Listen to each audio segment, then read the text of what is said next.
Thus Spoke Zarathustra, a book for all and none. By Friedrich Nietzsche, translated by Thomas Common. Narrated by John Lee. This unabridged audiobook was produced in the year 2011 by Tantor Media Incorporated, which holds the copyright thereto. Introduction by Mrs. Forster Nietzsche, How Zarathustra Came into Being. Zarathustra is my brother's most personal work. It is the history of his most individual experiences, of his friendships, ideals, raptures, bitterest disappointments and sorrows. Above it all, however, there soars, transfiguring it, the image of his greatest hopes and remotest aims. My brother had the figure of Zarathustra in his mind from his very earliest youth. He once told me that even as a child he had dreamt of him. At different periods in his life, he would call this haunter of his dreams by different names, but in the end, he declares in a note on the subject, I had to do a Persian the honor of identifying him with this creature of my fancy. Persians were the first to take a broad and comprehensive view of history. Every series of evolutions, according to them, was presided over by a prophet, and every prophet had his Hazar, his dynasty of 1,000 years. All Zarathustra's views, as also his personality, were early conceptions of my brother's mind. Whoever reads his posthumously published writings for the years 1869 to 1882 with care will constantly meet with passages suggestive of Zarathustra's thoughts and doctrines. For instance, the ideal of the Superman is put forth quite clearly in all his writings during the years 1873 to 1875, and in We Philologists the following remarkable observations occur. How can one praise and glorify a nation as a whole? Even among the Greeks, it was the individuals that counted. The Greeks are interesting and extremely important because they reared such a vast number of great individuals. How was this possible? The question is one which ought to be studied. I am interested only in the relations of a people to the rearing of the individual man, and among the Greeks the conditions were unusually favorable for the development of the individual, not by any means owing to the goodness of the people, but because of the struggles of their evil instincts. With the help of favorable measures, great individuals might be reared who would be both different from and higher than those who heretofore have owed their existence to mere chance. Here we may still be hopeful, in the rearing of exceptional men. The notion of rearing the Superman is only a new form of an ideal Nietzsche already had in his youth, that the object of mankind should lie in its highest individuals. Or, as he writes in Schopenhauer as educator, mankind ought constantly to be striving to produce great men. This, and nothing else, is its duty. But the ideals he most revered in those days are no longer held to be the highest types of men. No, around this future ideal of a coming humanity, the Superman, the poet spread the veil of becoming.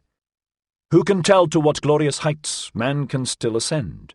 That is why, after having tested the worth of our noblest ideal, that of the Saviour, in the light of the new valuations, the poet cries with passionate emphasis in Zarathustra, Never yet hath there been a Superman.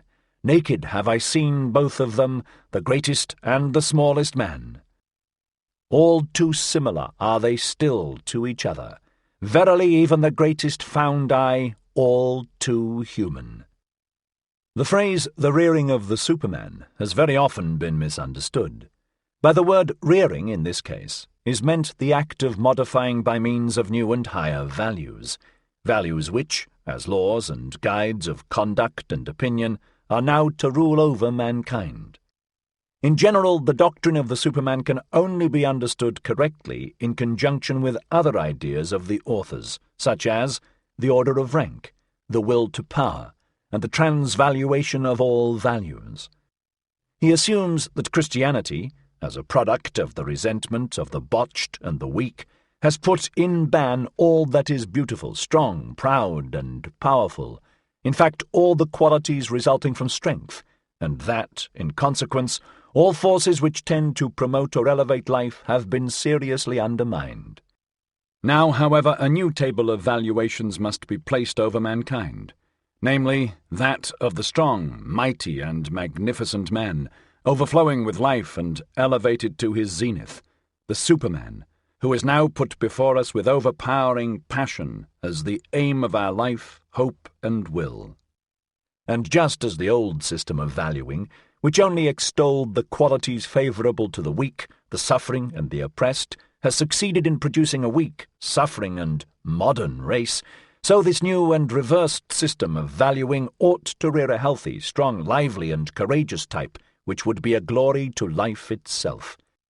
Stated briefly, the leading principle of this new system of valuing would be, all that proceeds from power is good, all that springs from weakness is bad. This type must not be regarded as a fanciful figure.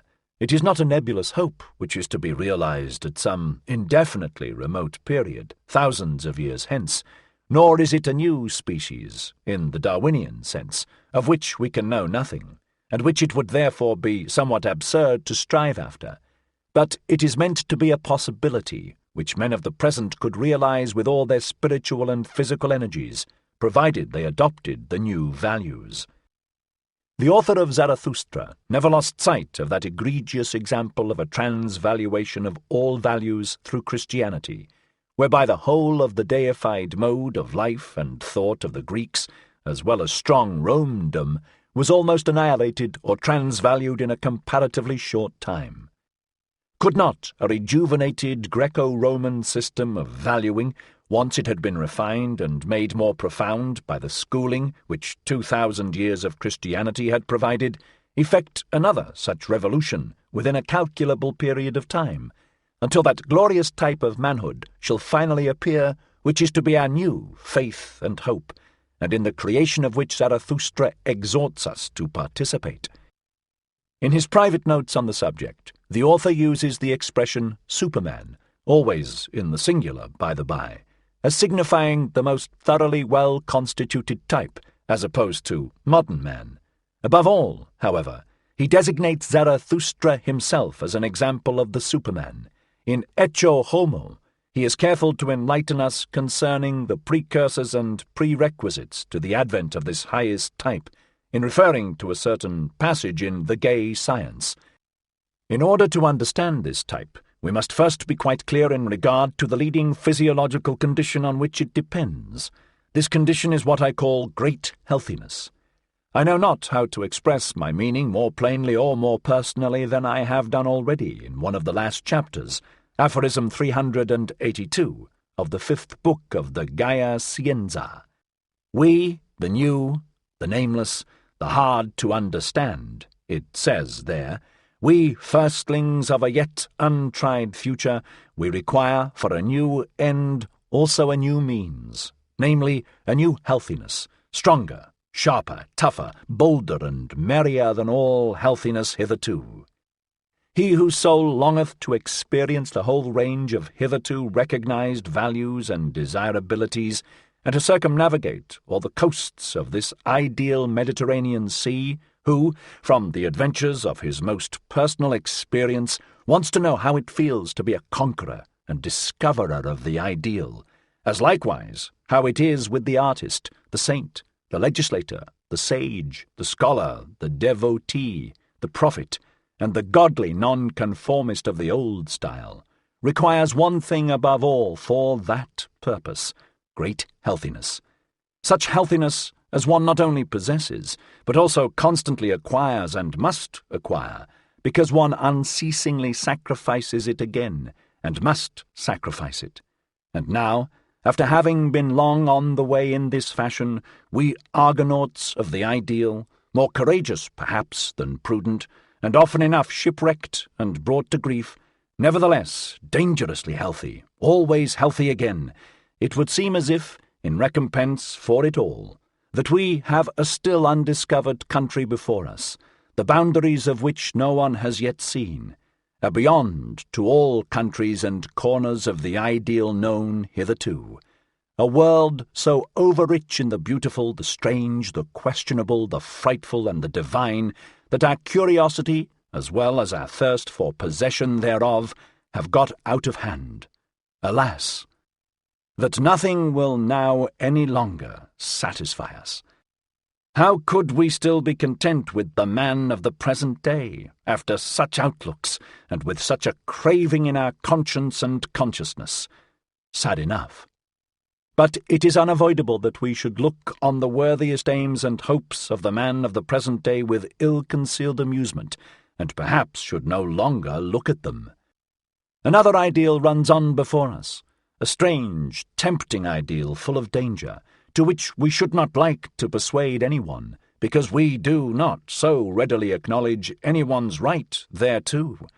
The ideal of a spirit who plays naively, that is to say, involuntarily and from overflowing abundance and power, with everything that has hitherto been called holy, good, intangible, or divine, to whom the loftiest conception which the people have reasonably made their measure of value would already practically imply danger, ruin, abasement, or at least relaxation, blindness, or temporary self-forgetfulness.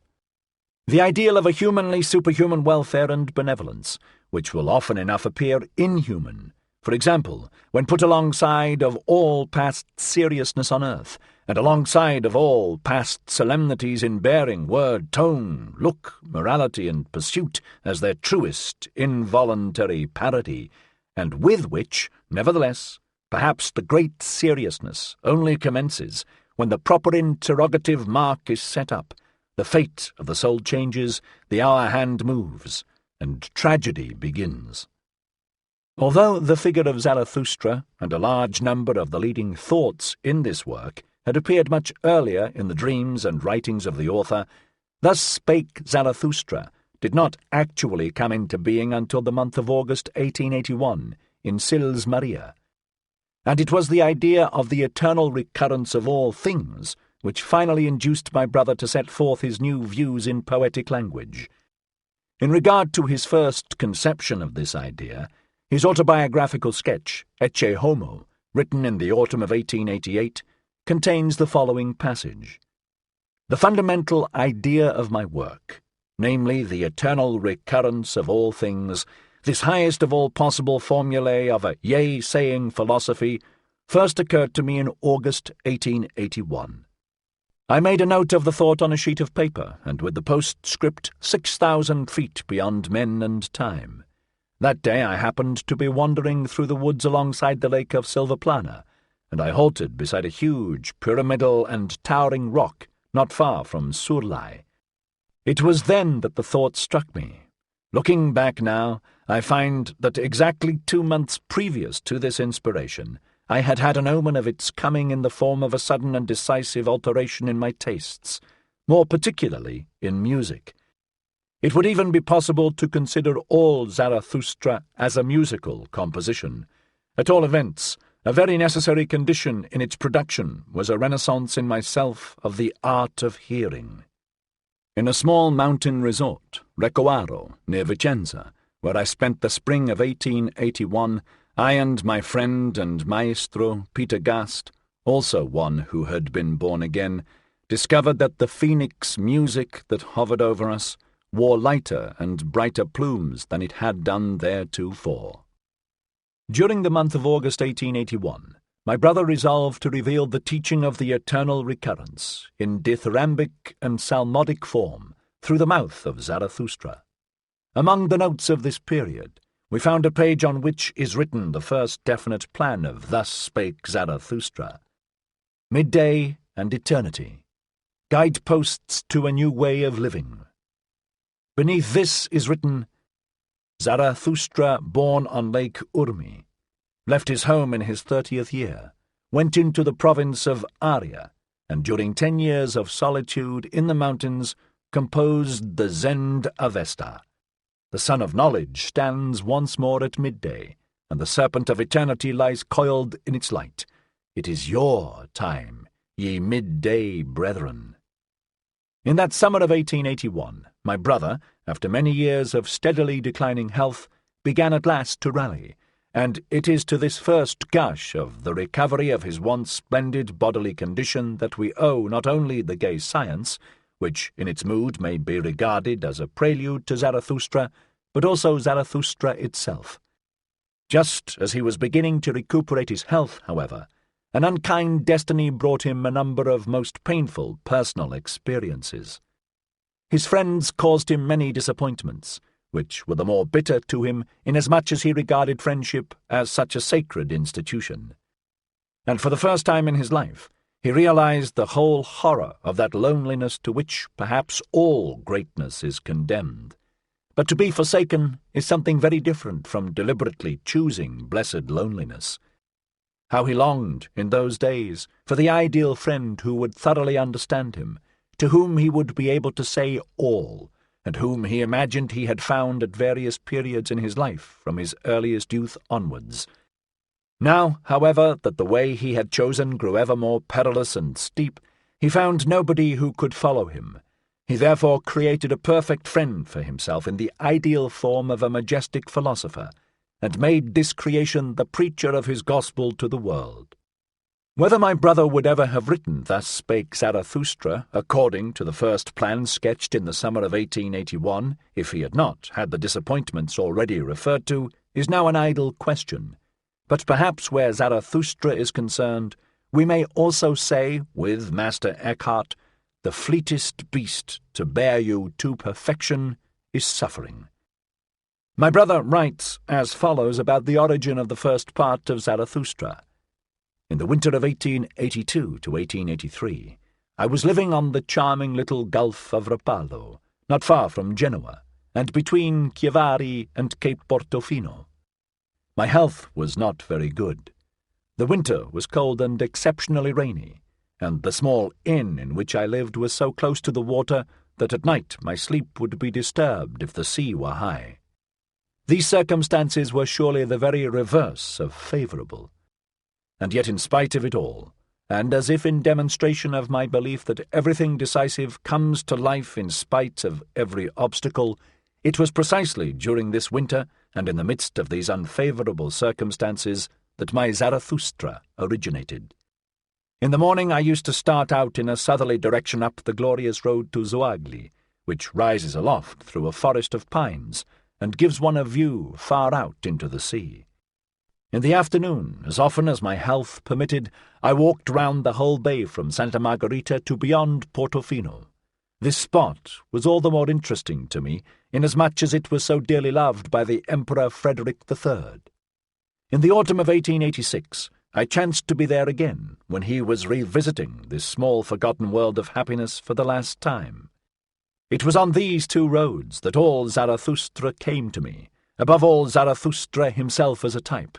I ought rather to say that it was on these walks that these ideas waylaid me. The first part of Zarathustra was written in about 10 days, that is to say, from the beginning to about the middle of February 1883. The last lines were written precisely in the hallowed hour when Richard Wagner gave up the ghost in Venice. With the exception of the 10 days occupied in composing the first part of this book, my brother often referred to this winter as the hardest and sickliest he had ever experienced.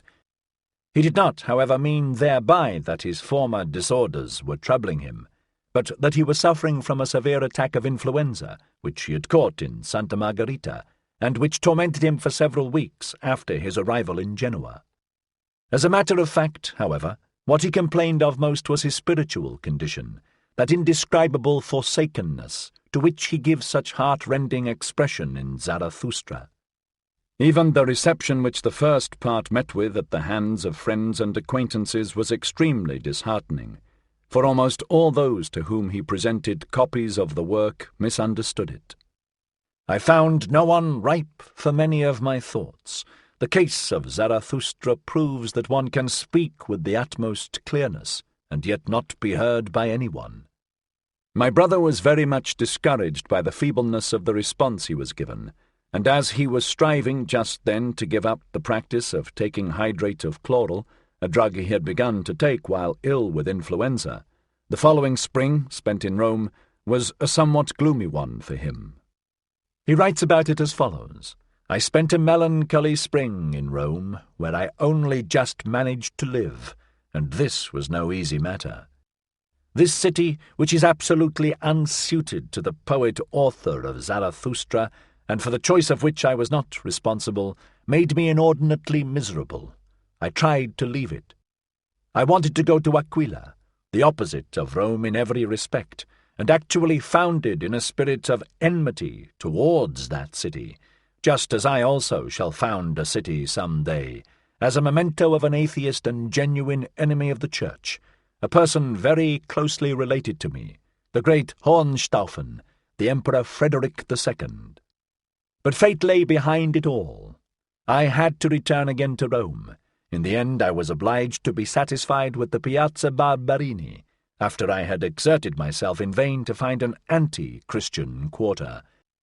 I fear that on one occasion, to avoid bad smells as much as possible, I actually inquired at the Palazzo del Quirinale whether they could not provide a quiet room for a philosopher. In a chamber high above the piazza just mentioned, from which one obtained a general view of Rome, and could hear the fountains plashing far below, the loneliest of all songs was composed, the night song. About this time I was obsessed by an unspeakably sad melody, the refrain of which I recognized in the words, "Dead through immortality."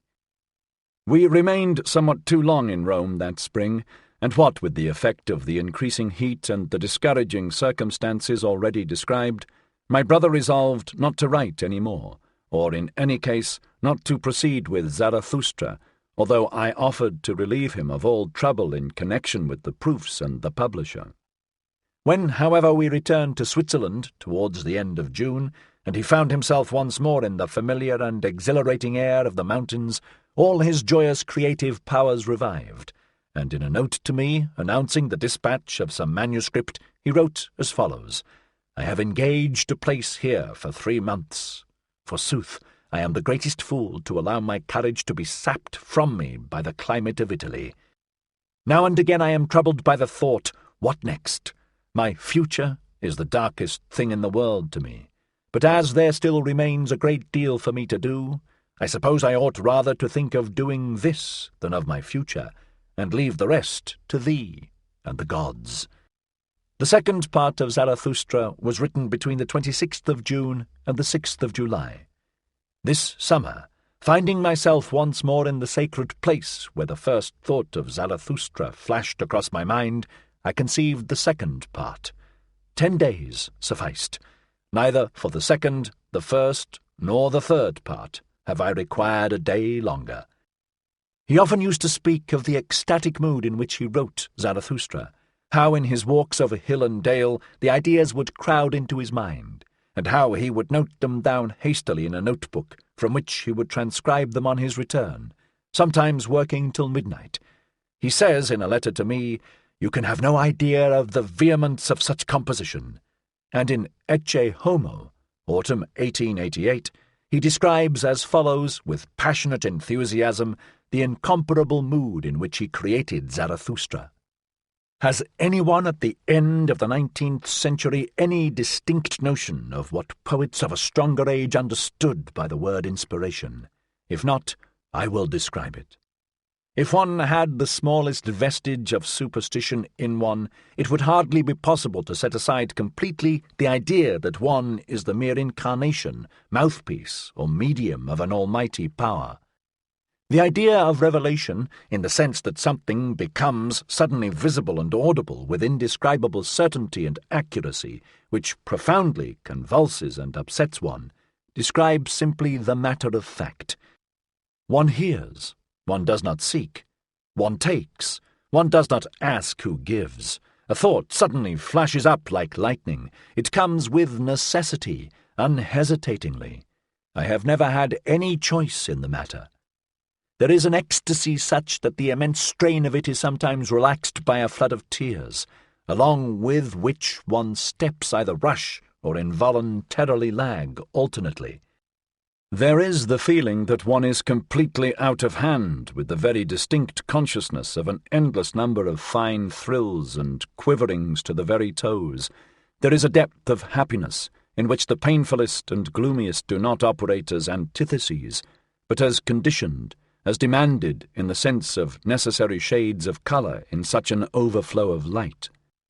There is an instinct for rhythmic relations which embraces wide areas of forms, length.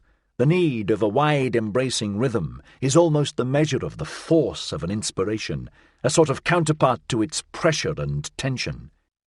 Everything happens quite involuntarily, as if in a tempestuous outburst of freedom, of absoluteness, of power and divinity.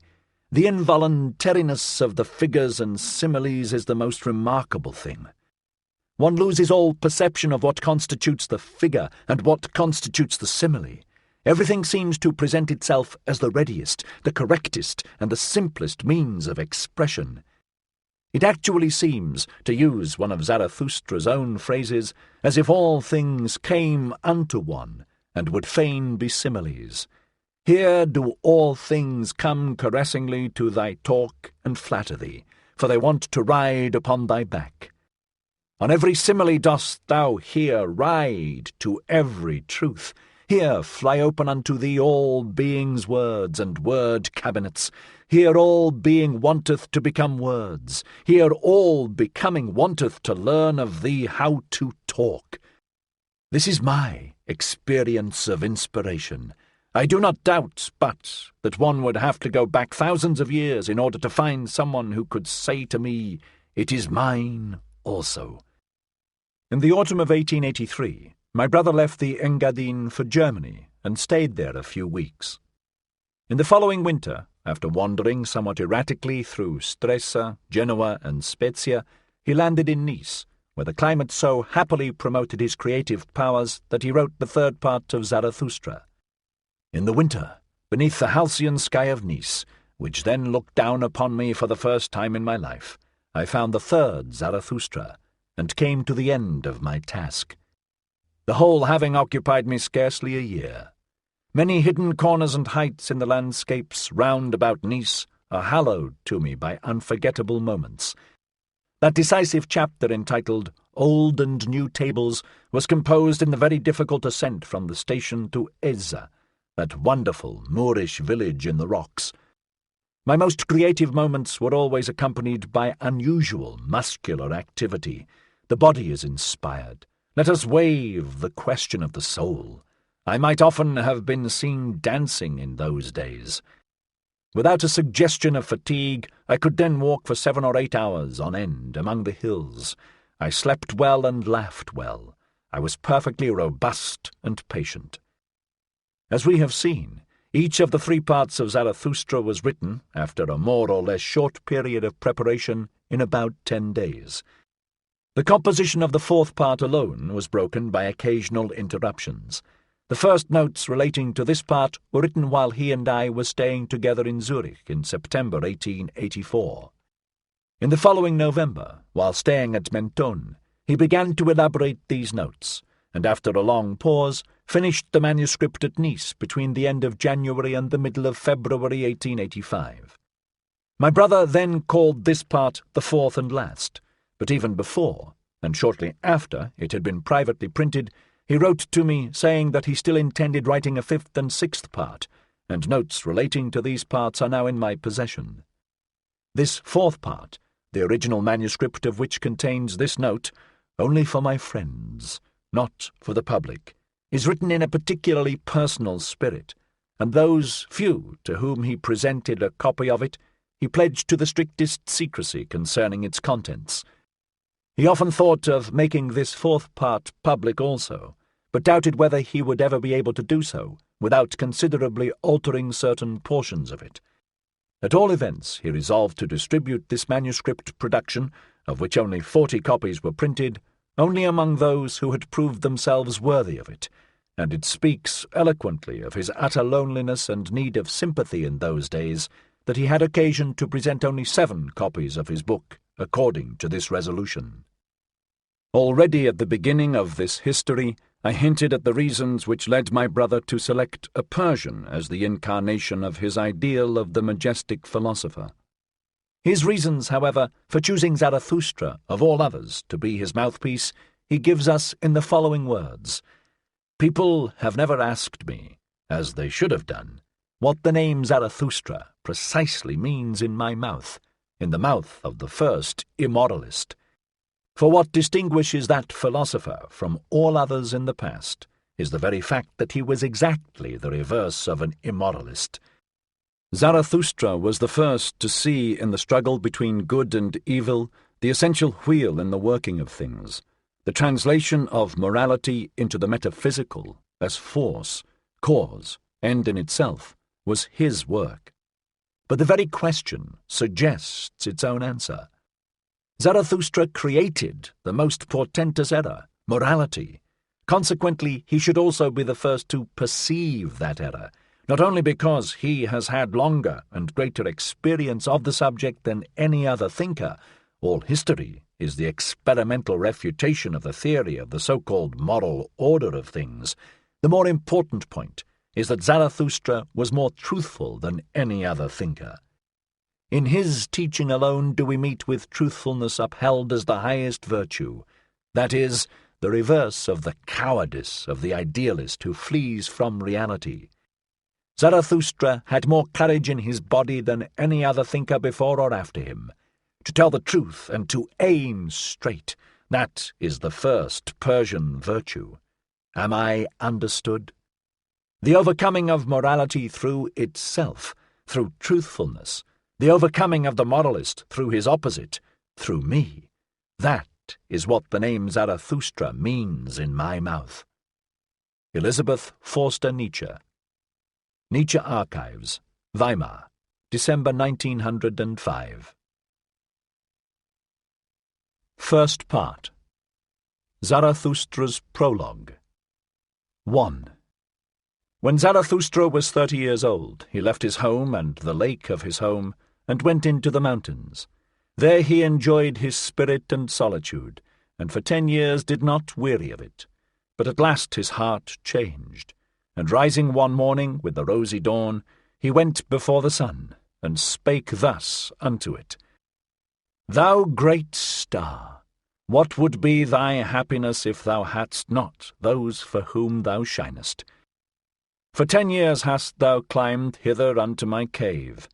Thou wouldst have wearied of thy light and of the journey, had it not been for me, mine eagle and my serpent. But we awaited thee every morning, took from thee thine overflow, and blessed thee for it. Lo, I am weary of my wisdom. Like the bee that hath gathered too much honey, I need hands outstretched to take it. I would fain bestow and distribute, until the wise have once more become joyous in their folly, and the poor happy in their riches. Therefore must I descend into the deep, as thou doest in the evening, when thou goest behind the sea, and givest light also to the netherworld, thou exuberant star. Like thee must I go down, as men say, to whom I shall descend. Bless me then, thou tranquil eye, that canst behold even the greatest happiness without envy. Bless the cup that is about to overflow, that the water may flow golden out of it, and carry everywhere the reflection of thy bliss. Lo, this cup is again going to empty itself, and Zarathustra is again going to be a man. Thus began Zarathustra's down-going. 2. Zarathustra went down the mountain alone, no one meeting him.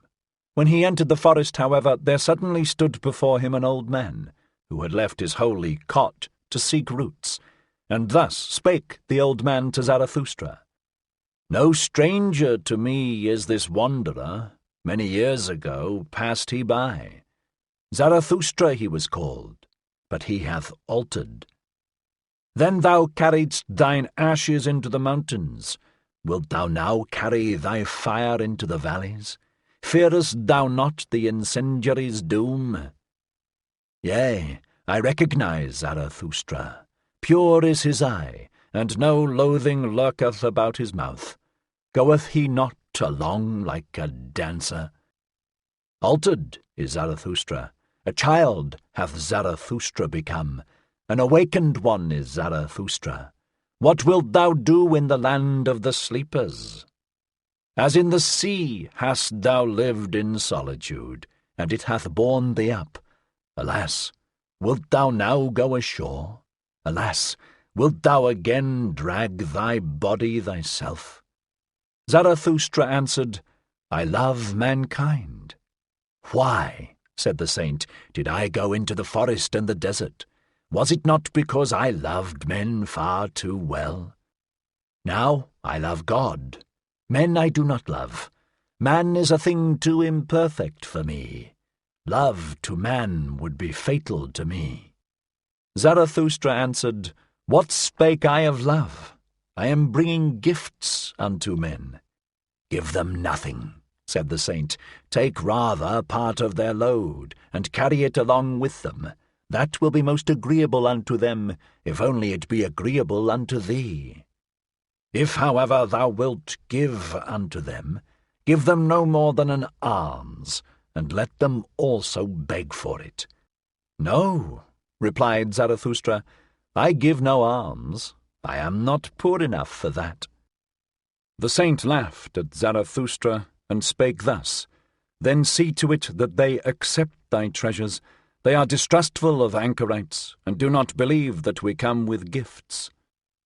The fall of our footsteps ringeth too hollow through their streets, and just as at night, when they are in bed and hear a man abroad long before sunrise, so they ask themselves concerning us, Where goeth the thief? Go not to men, but stay in the forest. Go rather to the animals. Why not be like me, a bear amongst bears, a bird amongst birds? And what doeth the saint in the forest? Asked Zarathustra. The saint answered, I make hymns and sing them, and in making hymns I laugh and weep and mumble. Thus do I praise God. With singing, weeping, laughing, and mumbling do I praise the God who is my God. But what dost thou bring us as a gift? When Zarathustra had heard these words, he bowed to the saint and said, What should I have to give thee? Let me rather hurry hence, lest I take aught away from thee. And thus they parted from one another, the old man and Zarathustra, laughing like schoolboys. When Zarathustra was alone, however, he said to his heart, Could it be possible?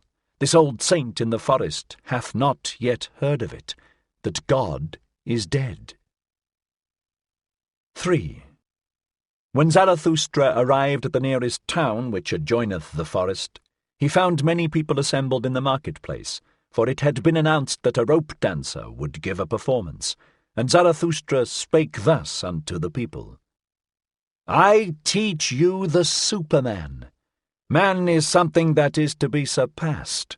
What have ye done to surpass man? All beings hitherto have created something beyond themselves, and ye want to be the ebb of that great tide, and would rather go back to the beast than surpass man? What is the ape to man? A laughing-stock, a thing of shame. And just the same shall man be to the Superman, a laughing-stock, a thing of shame. Ye have made your way from the worm to man, and much within you is still worm. Once were ye apes, and even yet man is more of an ape than any of the apes. Even the wisest among you is only a disharmony and hybrid of plant and phantom. But do I bid you become phantoms or plants? Lo, I teach you the Superman. The Superman is the meaning of the earth. Let your will say, the Superman shall be the meaning of the earth. I conjure you, my brethren, remain true to the earth, and believe not those who speak unto you of super-earthly hopes. Poisoners are they, whether they know it or not. Despisers of life are they, decaying ones and poisoned ones themselves, of whom the earth is weary, so away with them. Once blasphemy against God was the greatest blasphemy, but God died, and therewith also those blasphemers. To blaspheme the earth is now the dreadfulest sin, and to rate the heart of the unknowable higher than the meaning of the earth.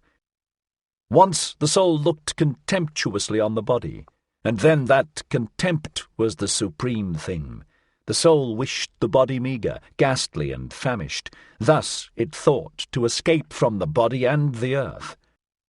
Oh, that soul was itself meagre, ghastly, and famished, and cruelty was the delight of that soul. But ye also, my brethren, tell me, what doth your body say about your soul? Is your soul not poverty and pollution and wretched self-complacency? Verily, a polluted stream is man. One must be a sea to receive a polluted stream without becoming impure. Lo, I teach you the Superman. He is that sea. In him can your great contempt be submerged. What is the greatest thing ye can experience? It is the hour of great contempt, the hour in which even your happiness becometh loathsome unto you, and so also your reason and virtue. The hour when ye say, What good is my happiness? It is poverty and pollution and wretched self-complacency, but my happiness should justify existence itself. The hour when ye say, What good is my reason? Doth it long for knowledge as the lion for his food? It is poverty and pollution and wretched self-complacency. The hour when ye say, What good is my virtue? As yet it hath not made me passionate. How weary I am of my good and my bad! It is all poverty and pollution and wretched self-complacency. The hour when ye say, What good is my justice? I do not see that I am fervour and fuel. The just, however, are fervour and fuel. The hour when ye say, What good is my pity? Is not pity the cross on which he is nailed who loveth man? But my pity is not a crucifixion. Have ye ever spoken thus? Have ye ever cried thus? Ah, would that I had heard you crying thus! It is not your sin, it is your self-satisfaction that crieth unto heaven. Your very sparingness in sin crieth unto heaven. Where is the lightning to lick you with its tongue? Where is the frenzy with which ye should be inoculated? Lo, I teach you the Superman. He is that lightning, he is that frenzy. When Zarathustra had thus spoken, one of the people called out, We have now heard enough of the rope dancer. It is time now for us to see him. And all the people laughed at Zarathustra.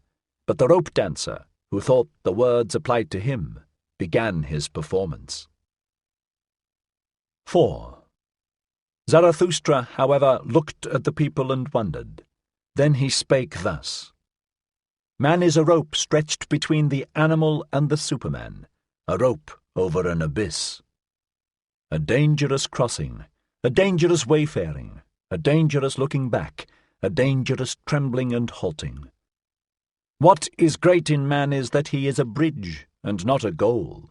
What is lovable in man is that he is an overgoing and a downgoing.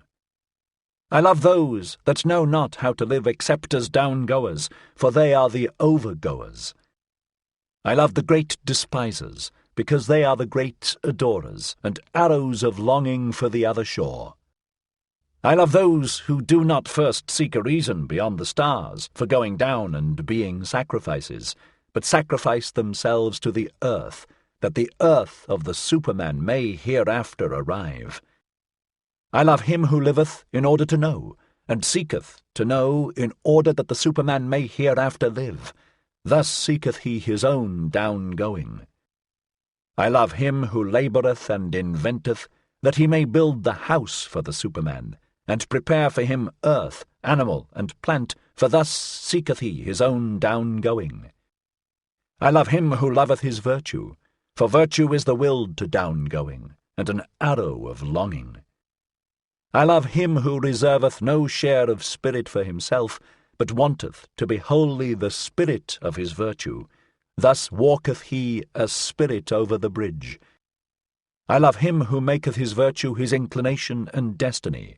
Thus, for the sake of his virtue, he is willing to live on, or live no more. I love him who desireth not too many virtues. One virtue is more of a virtue than two, because it is more of a knot for one's destiny to cling to. I love him whose soul is lavish, who wanteth no thanks and doth not give back, for he always bestoweth and desireth not to keep for himself. I love him who is ashamed when the dice fall in his favour, and who then asketh, Am I a dishonest player? For he is willing to succumb. I love him who scattereth golden words in advance of his deeds, and always doeth more than he promiseth, for he seeketh his own down-going.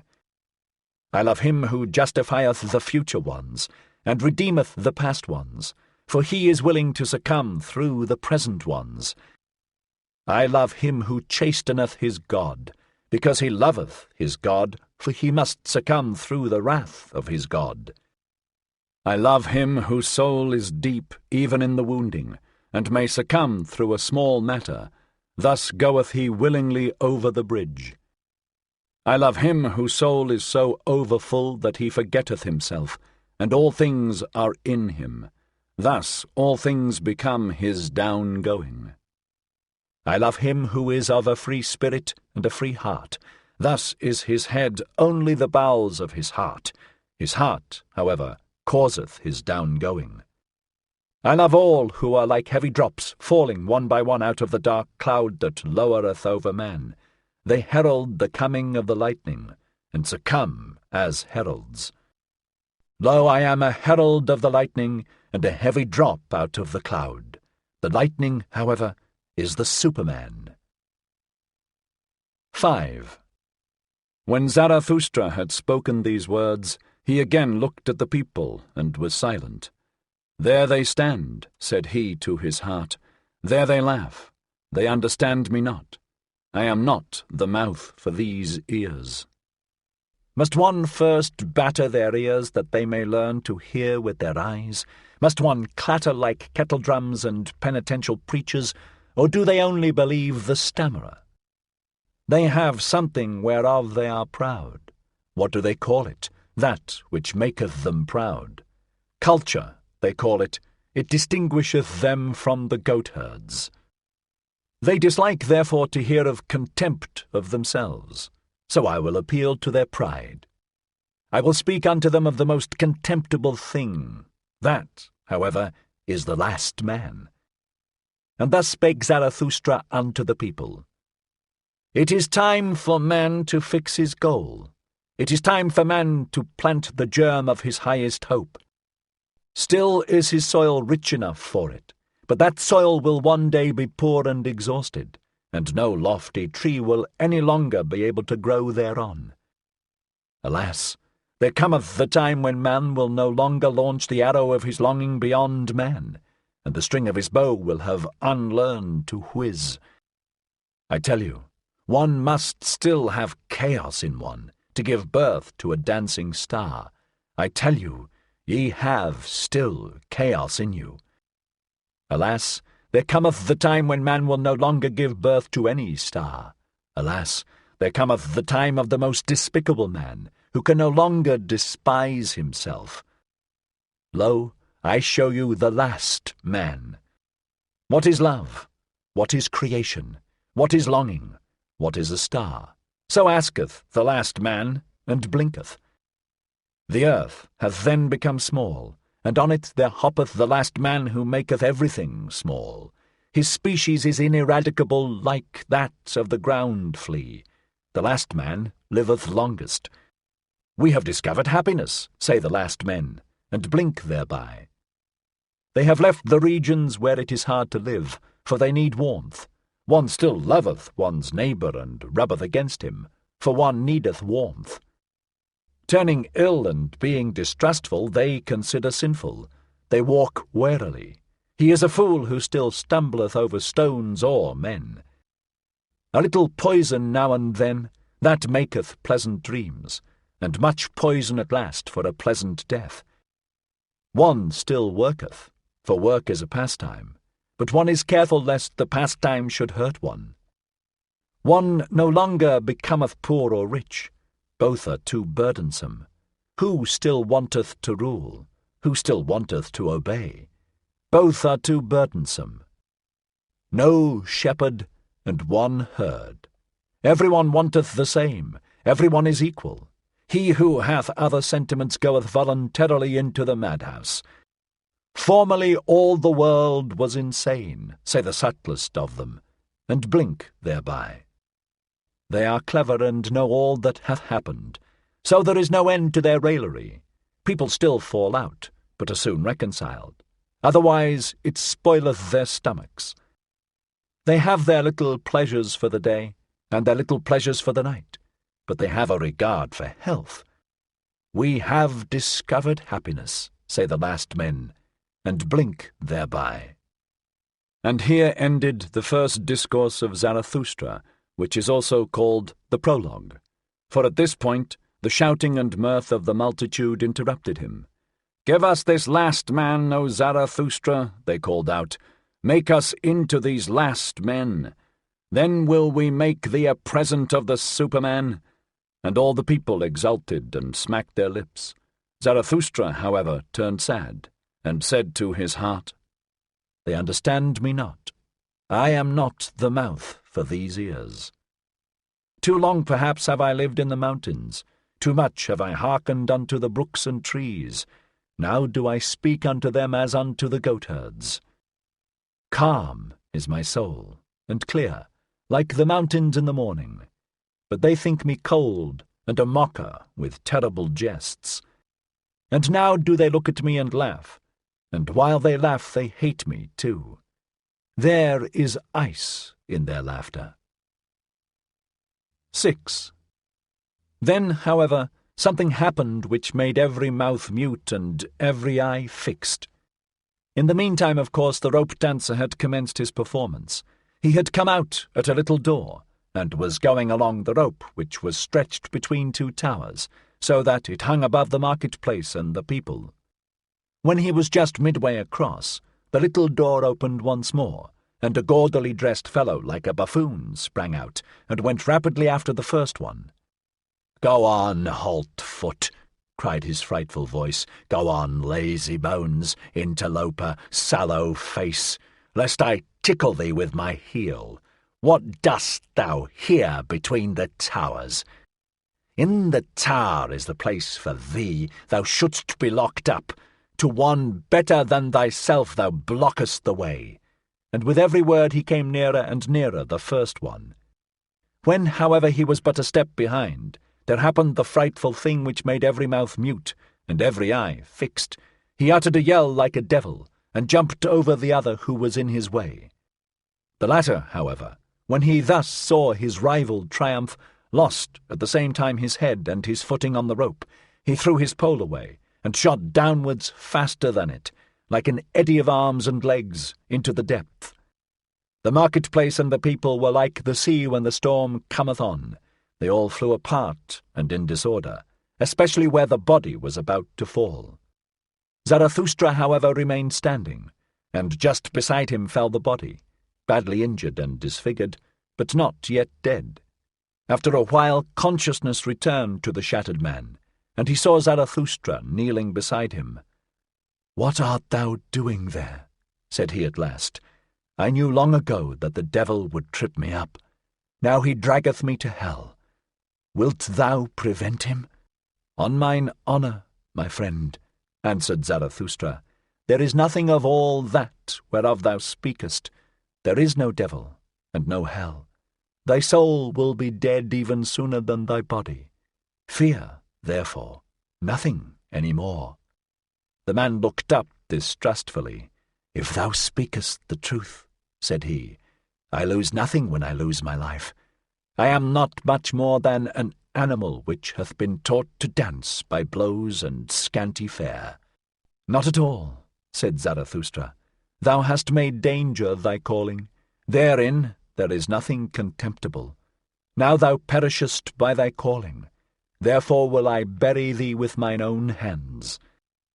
When Zarathustra had said this, the dying one did not reply further, but he moved his hand, as if he sought the hand of Zarathustra in gratitude. 7. Meanwhile the evening came on, and the marketplace veiled itself in gloom. Then the people dispersed, for even curiosity and terror become fatigued. Zarathustra, however, still sat beside the dead man on the ground, absorbed in thought, so he forgot the time. But at last it became night, and a cold wind blew upon the lonely one. Then arose Zarathustra and said to his heart, "Verily, a fine catch of fish hath Zarathustra made today. It is not a man he hath caught, but a corpse. Sombre is human life, and as yet without meaning. A buffoon may be fateful to it. I want to teach men the sense of their existence, which is the Superman, the lightning out of the dark cloud. Man! But still am I far from them, and my sense speaketh not unto their sense. To men I am still something between a fool and a corpse. Gloomy is the night. Gloomy are the ways of Zarathustra. Come, thou cold and stiff companion, I carry thee to the place where I shall bury thee with mine own hands." 8. When Zarathustra had said this to his heart, he put the corpse upon his shoulders and set out on his way. Yet had he not gone 100 steps, when there stole a man up to him and whispered in his ear, and lo! He that spake was the buffoon from the tower. "Leave this town, O Zarathustra," said he. "There are too many here who hate thee. The good and just hate thee, and call thee their enemy and despiser. The believers in the orthodox belief hate thee, and call thee a danger to the multitude. It was thy good fortune to be laughed at, and verily thou spakest like a buffoon. It was thy good fortune to associate with the dead dog.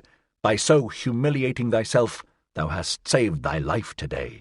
Depart, however, from this town, or tomorrow I shall jump over thee, a living man over a dead one." And when he had said this, the buffoon vanished. Zarathustra, however, went on through the dark streets. At the gate of the town the grave-diggers met him. They shone their torch on his face, and, recognizing Zarathustra, they sorely derided him. "Zarathustra is carrying away the dead dog. A fine thing that Zarathustra hath turned a grave-digger, for our hands are too cleanly for that roast. Will Zarathustra steal the bite from the devil? Well then, good luck to the repast. If only the devil is not a better thief than Zarathustra, he will steal them both, he will eat them both." And they laughed among themselves, and put their heads together. Zarathustra made no answer thereto, but went on his way. When he had gone on for 2 hours, past forests and swamps, he had heard too much of the hungry howling of the wolves, and he himself became a-hungry. So he halted at a lonely house in which a light was burning. "Hunger attacketh me," said Zarathustra, "like a robber. Among forests and swamps my hunger attacketh me, and late in the night. Strange humours hath my hunger. Often it cometh to me only after a repast, and all day it hath failed to come. Where hath it been?" And thereupon Zarathustra knocked at the door of the house. An old man appeared, who carried a light, and asked, "Who cometh unto me and my bad sleep?" "A living man and a dead one," said Zarathustra. "Give me something to eat and drink. I forgot it during the day. He that feedeth the hungry refresheth his own soul, saith wisdom." The old man withdrew, but came back immediately and offered Zarathustra bread and wine. "A bad country for the hungry," said he. "That is why I live here. Animal and man come unto me, the anchorite. But bid thy companion eat and drink also. He is wearier than thou." Zarathustra answered, "My companion is dead. I shall hardly be able to persuade him to eat." "That doth not concern me," said the old man sullenly. "He that knocketh at my door must take what I offer him. Eat, and fare ye well." Thereafter Zarathustra again went on for 2 hours, trusting to the path and the light of the stars, for he was an experienced night-walker, and liked to look into the face of all that slept. When the morning dawned, however, Zarathustra found himself in a thick forest, and no path was any longer visible. He then put the dead man in a hollow tree at his head, for he wanted to protect him from the wolves, and laid himself down on the ground and moss, and immediately he fell asleep, tired in body, but with a tranquil soul. 9. Long slept Zarathustra, and not only the rosy dawn passed over his head, but also the morning. At last, however, his eyes opened, and amazedly he gazed into the forest and the stillness. Amazedly he gazed into himself. Then he arose quickly, like a seafarer who all at once seeth the land, and he shouted for joy, for he saw a new truth, and he spake thus to his heart: A light hath dawned upon me. I need companions, living ones, not dead companions and corpses which I carry with me where I will. But I need living companions who will follow me because they want to follow themselves, and to the place where I will. A light hath dawned upon me. Not to the people is Zarathustra to speak, but to companions. Zarathustra shall not be the herd's herdsman and hound. To allure many from the herd, for that purpose have I come. The people and the herd must be angry with me. A robber shall Zarathustra be called by the herdsmen. Herdsmen, I say, but they call themselves the good and just. Herdsmen, I say, but they call themselves the believers in the orthodox belief. Behold the good and just. Whom do they hate most? Him who breaketh up their tables of values, the breaker, the law-breaker. He, however, is the Creator. Behold the believers of all beliefs. Whom do they hate most? Him who breaketh up their tables of values, the breaker, the law-breaker. He, however, is the Creator. Companions the Creator seeketh, not corpses, and not herds or believers either. Fellow creators the Creator seeketh, those who grave new values on new tables. Companions the Creator seeketh, and fellow reapers, for everything is ripe for the harvest with him. But he lacketh the 100 sickles, so he plucketh the ears of corn and is vexed. Companions the Creator seeketh, and such as know how to whet their sickles. Destroyers will they be called, and despisers of good and evil, but they are the reapers and rejoicers. Fellow creators Zarathustra seeketh, fellow reapers and fellow rejoicers Zarathustra seeketh. What hath he to do with herds and herdsmen and corpses? And thou, my first companion, rest in peace. Well have I buried thee in thy hollow tree. Well have I hid thee from the wolves. But I part from thee. The time hath arrived. Twixt rosy dawn and rosy dawn there came unto me a new truth. I am not to be a herdsman. I am not to be a grave digger. Not any more will I discourse unto the people, for the last time have I spoken unto the dead. With the creators, the reapers, and the rejoicers will I associate, the rainbow will I show them, and all the stairs to the Superman. To the lone dwellers will I sing my song, and to the twain dwellers, and unto him who hath still ears for the unheard, will I make the heart heavy with my happiness. I make for my goal, I follow my course. Over the loitering and tardy will I leap. Thus let my ongoing be their down-going. 10. This had Zarathustra said to his heart when the sun stood at noontide. Then he looked inquiringly aloft, for he heard above him the sharp call of a bird. And behold, an eagle swept through the air in wide circles, and on it hung a serpent, not like a prey, but like a friend, for it kept itself coiled round the eagle's neck. They are mine animals, said Zarathustra, and rejoiced in his heart. The proudest animal under the sun, and the wisest animal under the sun. They have come out to reconnoitre. They want to know whether Zarathustra still liveth. Verily, do I still live? More dangerous have I found it among men than among animals. In dangerous paths goeth Zarathustra. Let mine animals lead me. When Zarathustra had said this, he remembered the words of the saint in the forest, and he sighed and spake thus to his heart. Would that I were wiser! Would that I were wise from the very heart! like my serpent. But I am asking the impossible. Therefore do I ask my pride to go always with my wisdom. And if my wisdom should some day forsake me, alas, it loveth to fly away, may my pride then fly with my folly. Thus began Zarathustra's down-going. Zarathustra's Discourses. 1. The Three Metamorphoses. 3 metamorphoses of the spirit do I designate to you. How the spirit becometh a camel a lion, and the lion at last a child. Many heavy things are there for the spirit, the strong, load-bearing spirit in which reverence dwelleth, for the heavy and the heaviest longeth its strength. What is heavy? So asketh the load-bearing spirit, then kneeleth it down like the camel, and wanteth to be well laden. What is the heaviest thing, ye heroes, asketh the load-bearing spirit, that I may take it upon me and rejoice in my strength?